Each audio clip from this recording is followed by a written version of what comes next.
So let's go ahead and talk about more governmental reform that is absolutely terrifying, which I'm not the biggest fan of. I'm not the biggest fan of things being absolutely terrifying here, but you know what's not terrifying?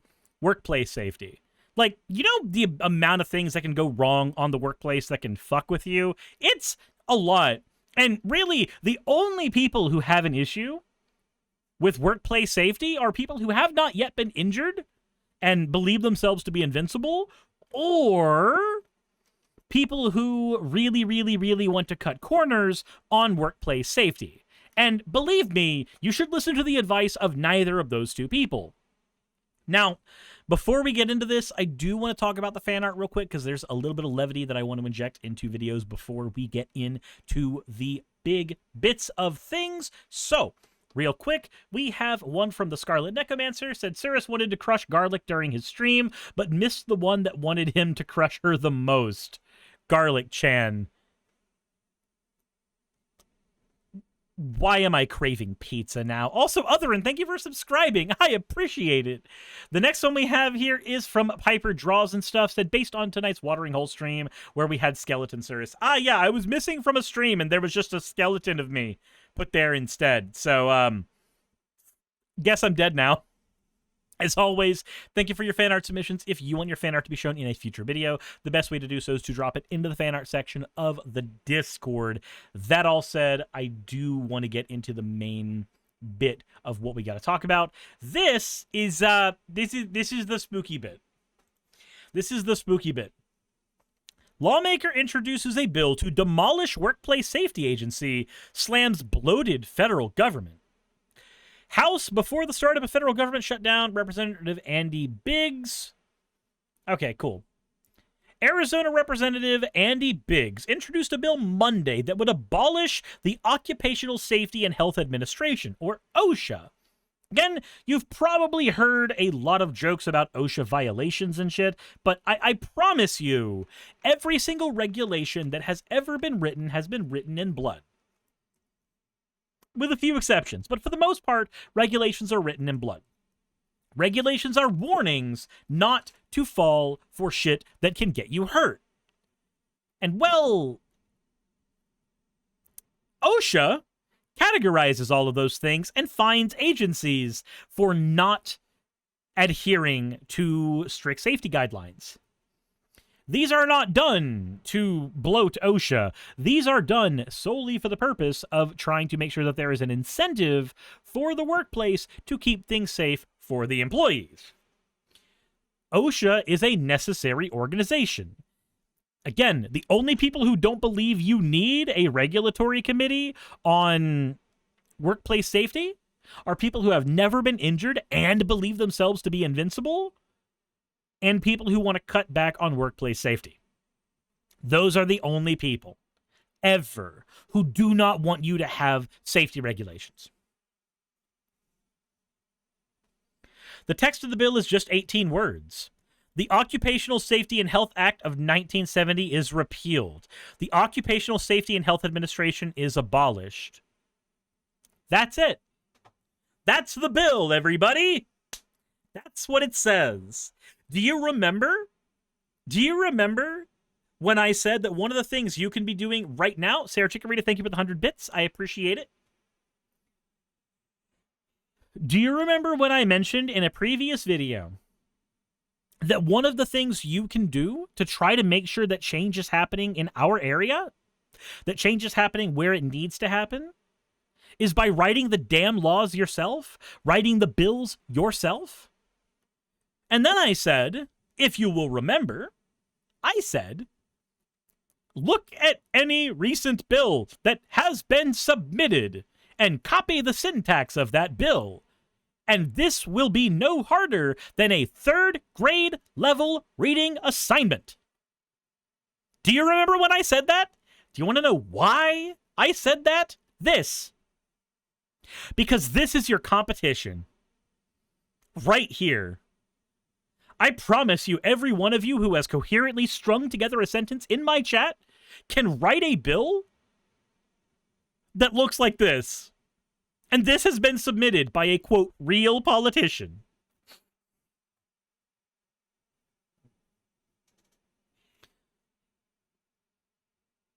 I said, fair. That is encouraging. Yeah, no, you'll be okay. You've got this.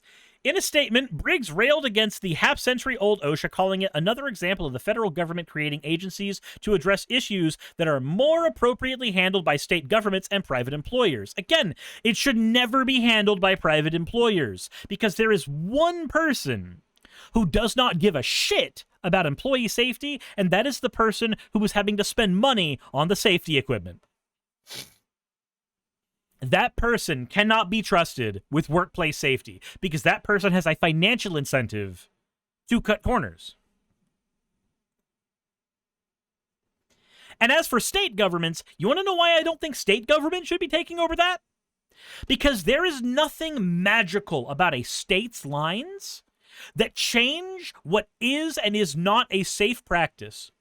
Walking on a sheet of ice is just as dangerous in Alaska as it is in Florida. Standing under a crane that has a pallet filled with goods is just as dangerous in Ohio as it is in California. The idea that individual states should handle this is based on a fucking fairy tale that there is something magical about those state boundaries that changes what is and is not safe between them. There should not be a thought of culture here. The only culture we should have is a culture of workplace safety. The only thing that states should have control of are things like their own minimum wages, which they already do. If their minimum wage is higher than the federal minimum wage, then their minimum wage takes over. If it's lower, then the federal minimum wage takes over. We already have that world. Saint Sanguina, thank you for the follow. The only reason that I say that is the cost of living in California and the cost of living in Georgia are different. The cost of living in Texas and the cost of living in New York are different. And the minimum wages in these areas should reflect that. The median living wage should be what the federal government proposes, but the minimum wage for each of those areas should still reflect what the actual living conditions are in those areas. That said, safety is not one of those things that changes border to border at all. Goes on to say Arizona, and okay, hold on. This is from the congressman, so sorry. We have to do this correctly. Arizona and every other state has the constitutional right to establish and implement their own health and safety measures, and is more than capable of doing so. Yeah, then they should have done it over the last 50 years. But if they haven't done that yet, maybe it's because there was already something that did that. You know what's bloated? 50 individual fucking agencies dedicated to the same thing. You know what's not bloated? One. Coding Your Cat, thank you for subscribing. It's time we fight back against the bloated federal government that employs me, and eliminate agencies that never should have been established in the first place. I will not let OSHA push Arizona around with their bureaucratic regulations, and I urge my colleagues to support my effort in eliminating this unconstitutional federal agency. My guy, OSHA's perfectly constitutional. What the fuck does constitutional mean to you? The Occupational Safety and Health Act was signed into law by Republican President Richard Nixon in 1970. It created the agencies whose mission was to assure America's workers have safe and healthful working conditions free from unlawful retaliation. What a weird word to put in here. I wonder why a Republican would want to remove that. Zeta says, where do we go to write and submit our own bills? That one's easy. So what you do is you go to your local meetings with your party. Facebook will have meetings for it. For me, it's called Dining with Dems. And if you have a House representative who is there, or you have a House representative hopeful who is trying to get there, or anybody who's trying to get elected to any office whatsoever, you submit the bill to them. Whomever is in the position to be putting those bills forward to Congress, you hand them the bill after you've written it. You say, hey, I think this should be done. Because there is one thing that is infinitely more effective than simply stating what your needs are. Doing the work to write the law that addresses them.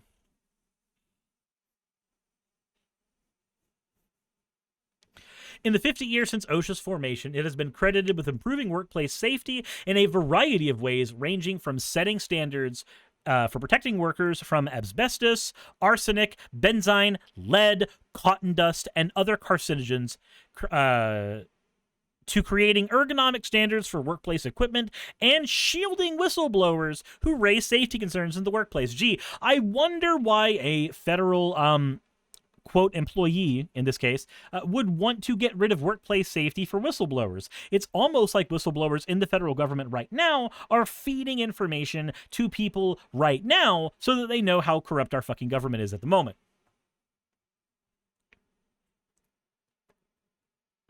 The federal act aimed to bring uniformity to workplace standards, which had previously been a patchwork of inconsistent state regulations. So we already had the system that this Republican wants to go back to, and it fucking sucked. Several high-profile industrial accidents in the 60s brought workplace safety into the national discourse. In 1964, a drilling barge capsized in the Gulf of Mexico, releasing crude oil and triggering an explosion and killing 21 workers. Similarly, 78 miners perished in the 1968 Farmington mine disaster in West Virginia.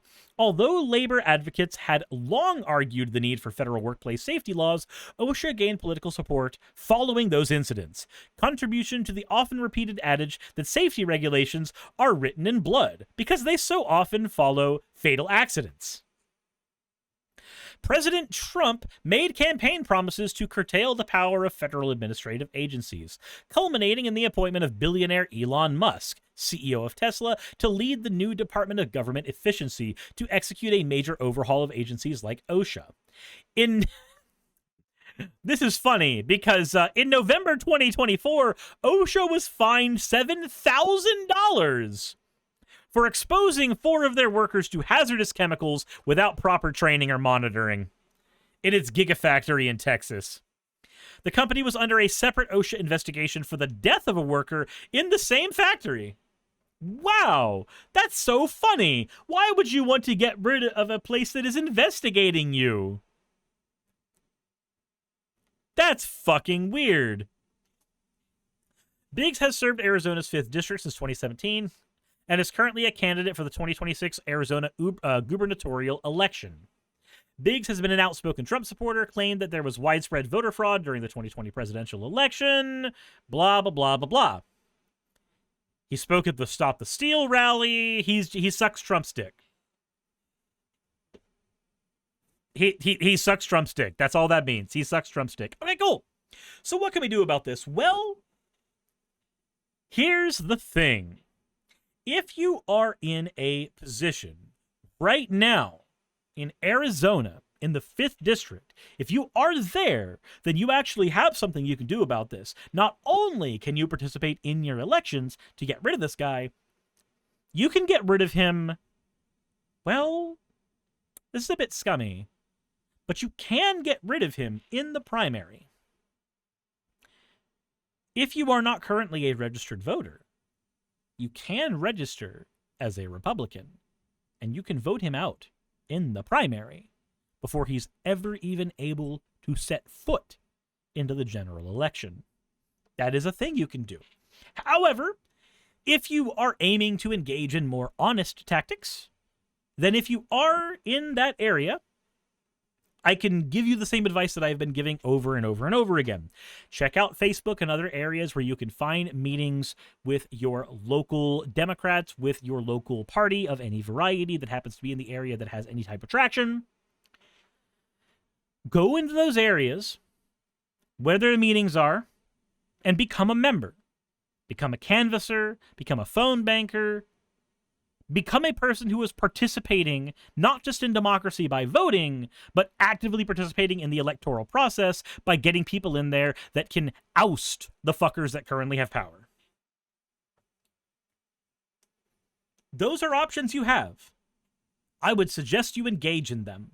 And if you are planning to attend, if you find out where your local party is meeting up and when they are meeting up, then what you should be doing is letting everybody you know on social media or otherwise that you are going to be in attendance.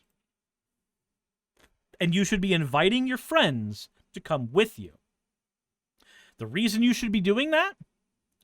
We are social creatures. And more of us are willing to go do things when other social creatures are engaged in activities. So, this is probably a good time to segue that Dining with Dems is going to be happening in my local area on the 8th. And if you have not already, maybe you should consider coming if you happen to be living anywhere near my area and can come to this address here. Between 2 to 4 p.m. Eastern, it is going to be meeting your local candidates. It is going to be meeting your local canvassers. It is going to be meeting the people with the power of the purse in our local party. It is going to be sitting down with the people who are active in local politics and seeing what you can do to make things a little better for everyone around you. So, I'm not just giving you this advice because, it's good advice, you should go do it. I'm giving you this advice because that's what the fuck I'm doing. So maybe do the same thing. And if you do not have a local party that is putting opposition up to Republican people in the state, then maybe it's time to form one. Maybe it's time to start forming a group that is putting people forward into positions that currently do not have Democratic representation. And if you don't know which areas don't have Democratic representation, it's very easy to find out. Anytime you've gone into the election booth and you've seen all of those seats that just run unopposed, school board seats, commissioner seats that just have a Republican there and don't have a Democrat there for some weird fucking reason, either run for that seat yourself or find a person who can run for you and support them. Canvass for them. Do what you can for them. That all said, thank you very much for watching. I appreciate y'all being here, and as always, everybody, insert end of video tagline here. Hey, thanks for making it to the end of the video. I really could not do any of this without all of you. Those of you watching, and especially those of you who support me on Patreon. I wanted to go ahead and take a minute to thank all of you who do that, because with YouTube being what it is these days, I really cannot do this full time without the support from each and every one of you.